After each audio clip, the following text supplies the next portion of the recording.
Hey, this is David, the Shepherd School, and what we've got here is a 308 Cetme rifle. And basically what happened is after World War II, a bunch of German engineers fleeing the war crimes tribunals or whatever, went over to Spain and started working for the Center of Technological Equipment.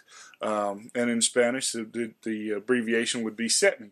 They made a whole bunch of stuff, or Cetme made a whole bunch of stuff, but their most famous thing is this rifle. And so much so that when you say Cetme, people think of the rifle and not the agency. So after the heat died down, the Germans went back to Germany, started working for HK, and took this gun and started producing it basically with some modifications as the HK91. It's a roller recoil operated gun, and so some of the internal parts wear.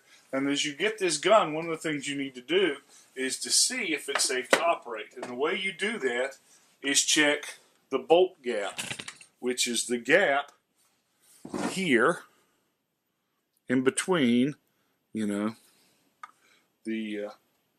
bolt. And the way you do that, obviously, you make sure the gun's clear. We've done that before.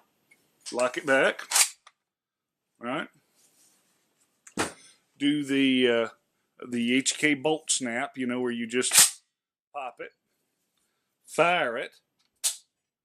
Okay. So once that you basically dry fired the gun, we're checking in here at the bolt face to see if this gap is correct. Now that isn't headspace. A lot of people think it is, but basically the headspace is inside the trunnion here, and we can't really test that. This is an indication of it, okay? And so what you need is some automotive feeler gauges.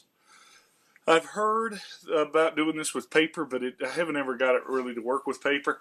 And if this is wrong, the gun can blow up in your face, and therefore I want to have gauges and not a piece of paper.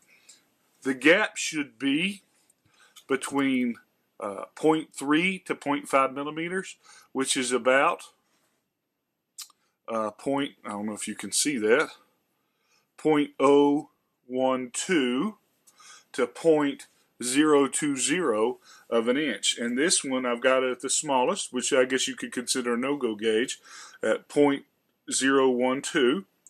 And I'm going to stick it right in there, and it will not go. Okay? So that means it is outside of its limits, and this gun is not safe to shoot.